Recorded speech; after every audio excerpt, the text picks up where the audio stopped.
Tema kecil saya yaitu saya akan membahas tentang mata rohani. Ya, bisa ulangi bersama-sama dengan saya, mata rohani.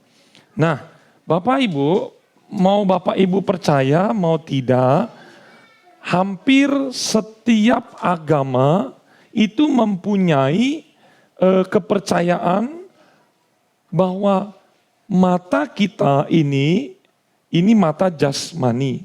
Tetapi ada yang di luar mata kita itu sehingga kita bisa melihat segala sesuatunya, itu yang seringkali dikenal dengan mata apa?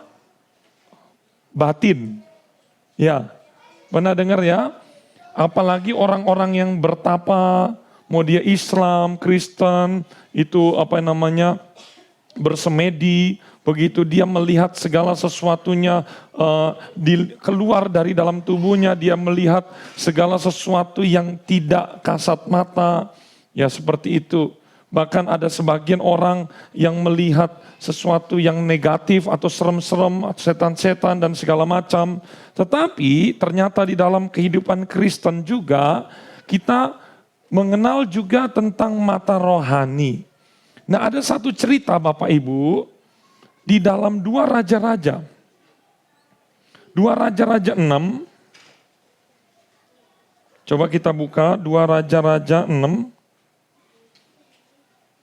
Ayat yang ke-17.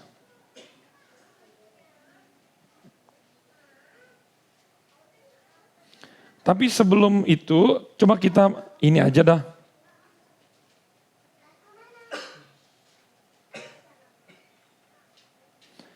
Di ayat 13 aja dulu supaya kita bisa tahu ceritanya. Elisa dan bujangnya ini ya. Elisa dikepung di Dotan, itu judulnya. Ayat yang ke-13 saja bergantian. Berkatalah raja, pergilah melihat di mana dia supaya aku menyuruh orang menangkap Elisa ini. Lalu diberitahukannya lah kepadanya, dia ada di mana? Dotan. 14 kita baca 1, 2, 3.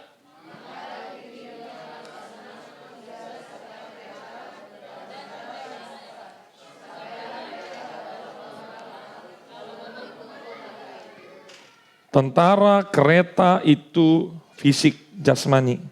Ya, sesuatu yang jasmani itu bisa dilihat, bisa dipegang, bisa disentuh. 15. Ketika pelayan abdi Allah bangun pagi-pagi dan pergi keluar, maka tampaklah suatu tentara dengan kuda dan kereta ada di sekeliling kota itu. Lalu berkatalah bujangnya itu kepadanya, celaka tuanku. Lihat, mata jasmani berkata ketika ada sesuatu yang mengancam, secara spontan lahiriah manusia berkata celaka. Apakah yang akan kita perbuat? Saya mau katakan, siapa di sini punya mata jasmani? Angkat tangan.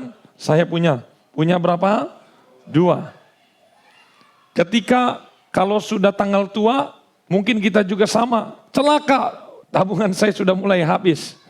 Ketika kita lihat ada orang atau saudara kita sakit, celaka, waduh. Dilihat ini segala sesuatu yang mengancam, mata jasmani pasti memberi sinyal kepada otak kita, sesuatu ini yang tidak mengenakan, celaka, celaka.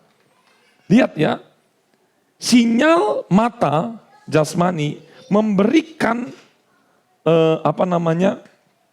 info kepada pikiran kita, otak kita, ini sesuatu yang berbahaya.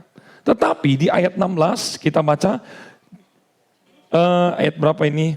15 ya? Oh 16. Jawabnya, jangan takut. Loh, kenapa jangan takut? Karena Elisa bukan hanya memiliki mata jasmani tetapi mata rohani. Elisa berkata, ini bukan iman loh ya, beda dengan iman. Kalau iman dia nggak lihat. Iman dia nggak lihat. Tetapi ini melihat. Dikatakan Elisa kepada bujangnya, sebab lebih banyak yang menyertai kita daripada yang menyertai Tahu dari mana? Elisa kok bisa tahu begitu? Apakah dia ngomong besar? Tidak. Kita baca bersama-sama ayat 17. Lalu berdoalah Elisa, ya Tuhan, bukalah kiranya matanya, supaya ia melihat. Pertanyaan saya, apakah bujangnya buta? Tidak, bujangnya enggak buta. Maka Tuhan membuka mata bujang itu, sehingga ia melihat. Apa yang dia lihat? Tampaklah gunung itu penuh dengan kuda dan kereta berapi sekeliling Elisa. Yang dilihat Elisa dan bujangnya sekarang adalah apa? Penuh dengan kuda, kereta berapi. Tapi ini fisik atau non-fisik? Non-fisik. Fisiknya dia melihat mereka dikepung tentara. Tetapi karena dia punya mata rohani, dibukakan Tuhan, dia melihat ternyata di belakangnya lagi itu lebih banyak tentara kereta berapi mengelilingi musuh-musuh ini.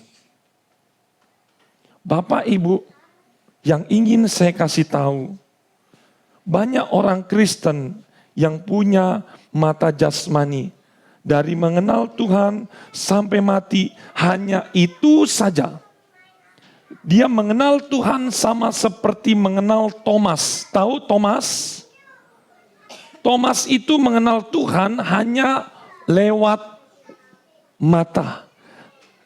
Thomas berkata, kalau aku tidak mencucukkan jariku, tolong diam, ke lubang tangan Tuhan Yesus, saya tidak percaya.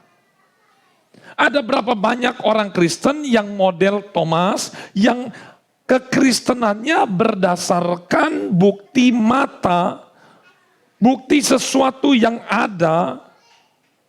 Itu sangat kasihan Bapak Ibu. Kristen model begini, dia tidak akan tahan lama. Makanya saya kemarin berkata, bagaimana saya mau menjelaskan bahwa Tuhan yang saya sembah, Yesus Kristus adalah hidup, berkuasa, dan dia ada di tempat ini. Dan itulah satu-satunya Tuhan yang kita sembah. Kalau dengan cara teologi, data-data segala macam terlalu lama. Saya orangnya sangat kritis. Tetapi perjumpaan dengan Tuhan itu menurut saya lebih daripada ilmu yang saya pelajari. Jadi sekarang yang saya lakukan hampir setiap hari adalah belajar mengenal Tuhan lewat data. Referensi, buku, apa, segala macam, video, dikumpulkan semuanya. Tetapi bukan itu dasar saya. Karena dasar saya mengenal Tuhan pertama kali adalah setelah saya melihat seperti bujang Elisa lihat. Sebagaimanapun kita melihat gini lah, manusia itu kalau dia belum melihat, dia belum percaya. Tetapi yang jadi masalah manusia itu, kadang bahkan orang Kristen dari lahir sampai mati, dia hanya punya mengaktifkan itu mata jasmani aja. Dia tidak sadar bahwa dalam dirinya ada mata rohani, tetapi masih tertutup. Firman Tuhan katakan masih buta. Makanya Bapak Ibu, hari ini saya mau berdoa. Dan pendoa-pendoa, kita akan berdoa secara khusus untuk anak-anak. Saya berdoa, selalu ada yang dibukakan mata rohaninya. Ini penting dalam kekristenan. Iman kita akan semakin kuat kalau sudah terbuka mata rohani. Kenapa? Karena akan datang waktunya kita akan berkata seperti Ayub. Ayub 42 ayat 5. Coba kita baca bersama-sama. Ayub 42 ayat yang kelima. Di sana dikatakan, kita baca dalam hitungan ketiga, 1. Ayub 42 ayat yang kelima. Hanya dari kata orang saja aku mendengar tentang engkau. Engkau ini Allah, tetapi sekarang mataku sendiri memandang engkau. Ayub hidup saleh, tetapi dia itu imannya kurang menggigit kalau saya katakan. Kenapa? Karena dia tahu Tuhan dari hanya kata orang. Anak-anak, adik-adik, Bapak Ibu, seberapa kita yang ada di sini, Bapak Ibu mendengar Tuhan itu ada dari kata saya. Saya baru ngomong. Tetapi biarlah malam hari ini kita buktikan. Jangan dari kata Om Jerry, kita berdoa. Tuhan Yesus, jangan kata Om Jerry saya mau mendengar, mau melihat tentang Engkau. Hari ini juga saya mau melihat Engkau. Saya tidak berkata begini, Bapak Ibu harus melihat Tuhan. Karena ketika saya pelajari, ketika melihat Tuhan, nggak usah lah. Musa aja, lihat belakangnya aja, itu mukanya sudah bersinar. Tetapi kita berdoa, Tuhan, tunjukkanlah wajahmu kepadaku sesuai dengan kapasitasnya saya. Yang baru dilihat kemarin anak-anak kita, ada beberapa orang, melihat matanya udah dibuka, itu baru sedikit. Jadi ketika, kemarin saya sudah melihat, mata saya terbuka, melihat sesuatu yang ilahi, itu baru sedikit. Punya kemauan dan punya permintaan Tuhan. Tuhan, saya mau lebih lagi melihat Engkau nyata dalam hidupku. Kalau orang-orang yang bersemedi atau perdukunan dan segala macam, mereka melihatnya apa? Hal-hal negatif. Mereka lihat setan, mereka lihat jin, mereka lihat sesuatu yang seram. Tetapi ketika kita di dalam Tuhan, kita melihat sesuatu yang baik. Kita melihat sesuatu yang ilahi. Saya mau tanya, kalau mau tidur lebih enak lihat malaikat atau lihat setan? Hah? Malaikat. Kita enak kalau kita melihat sesuatu yang ilahi. Oleh karena itu saya ajak anak-anak semua, kalau anak-anak semua di tempat ini, baik bapak ibu yang belum merasakan, matanya masih dibutakan, masih buta, malam hari ini kita sama-sama berdoa. Om, apa tandanya? Mata saya mulai dibukakan. Enggak bisa langsung dibukakan begitu aja. Harus terjadi sama seperti handphone, kita telepon dulu. Ada bunyi, tut dulu. Kalau kita nggak pernah hubungin, pencet nomor, itu nggak akan pernah terjadi namanya sambungan.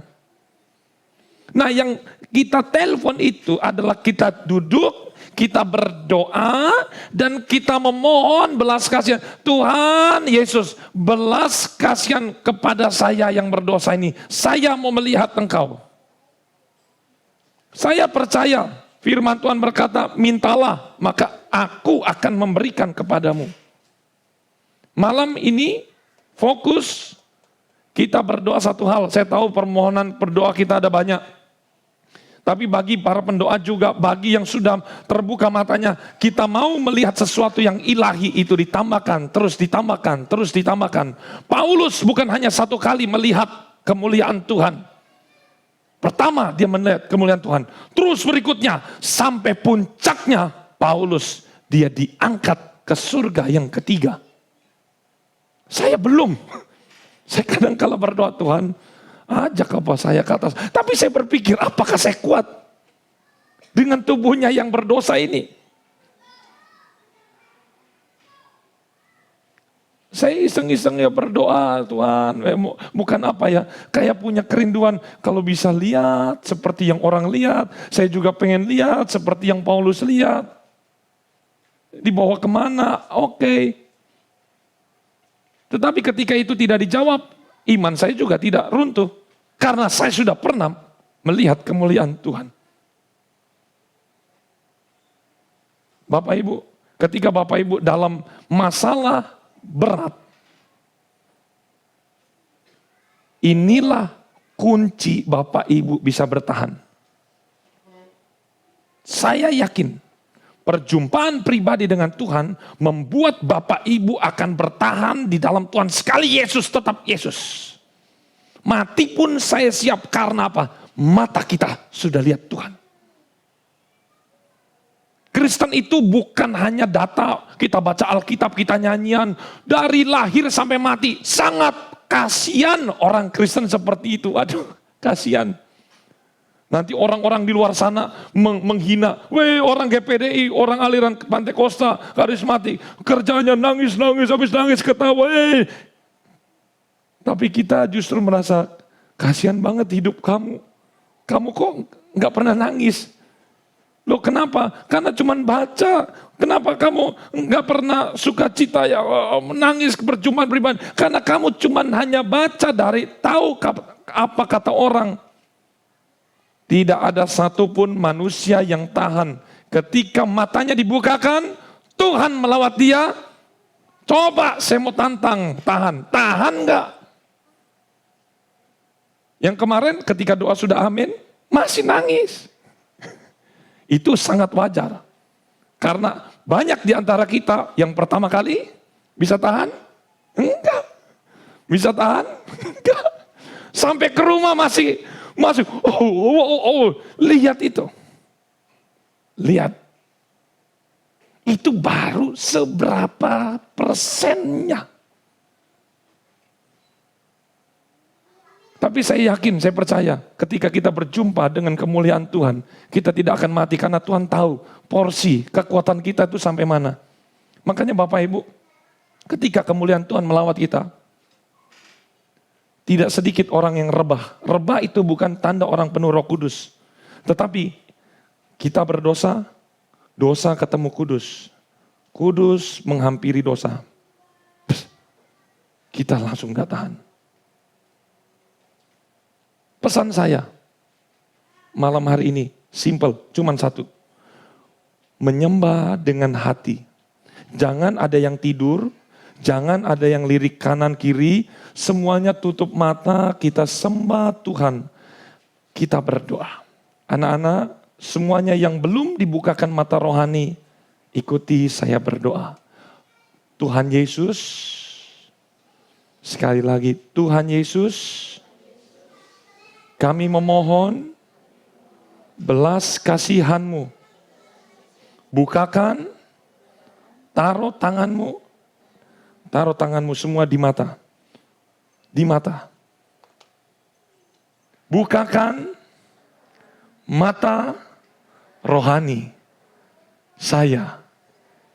Saya rindu melihat kemuliaan Tuhan. Tuhan Yesus, datanglah di hati kami. Di dalam nama Yesus. Di dalam nama Yesus. Mari kita sembah Dia. Haleluya. Haleluya.